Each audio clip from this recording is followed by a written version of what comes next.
Nous sommes à Yangchuan, dans la province du Shanxi.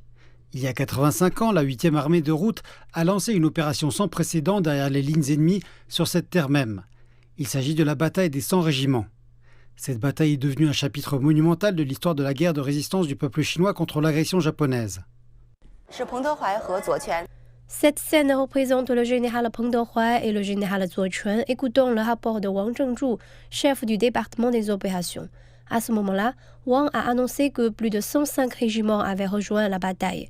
Peng Dehuai a immédiatement décidé qu'il y en ait 100 ou 105, appelons cela la bataille des 100 régiments.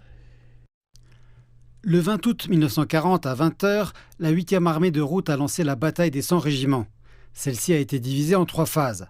La première phase a duré jusqu'au 10 septembre, avec pour objectif principal la capture et le contrôle de la ligne ferroviaire Jiangding-Taiyuan. La ligne ferroviaire Zhengding-Taiyuan reliait 2 lignes principales, la ligne Pinghan et la ligne Tongpu.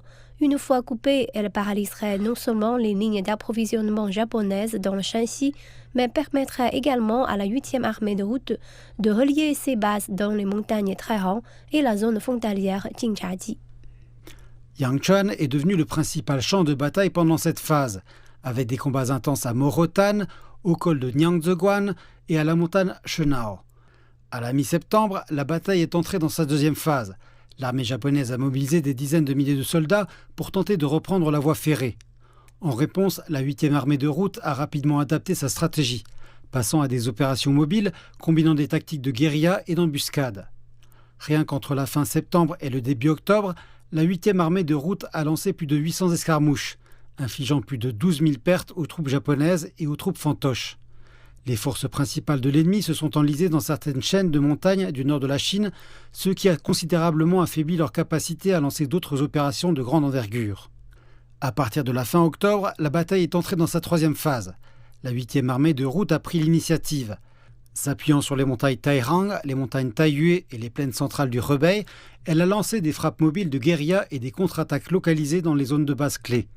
Cette phase a porté un coup sévère aux efforts de répression japonais et a encore élargi les gains stratégiques de la bataille. La bataille des 100 régiments a duré plus de 5 mois et a permis de consolider et de maintenir efficacement les bases anti-japonaises dans le nord de la Chine. Le champ de bataille arrière dirigé par le PCC est devenu le principal front de la guerre de résistance du peuple chinois contre l'agression japonaise, démontrant pleinement le rôle du Parti communiste chinois en tant que pilier de la résistance. Son impact s'est étendu bien au-delà des frontières de la Chine et est reconnu comme un chapitre important de la guerre mondiale contre le fascisme.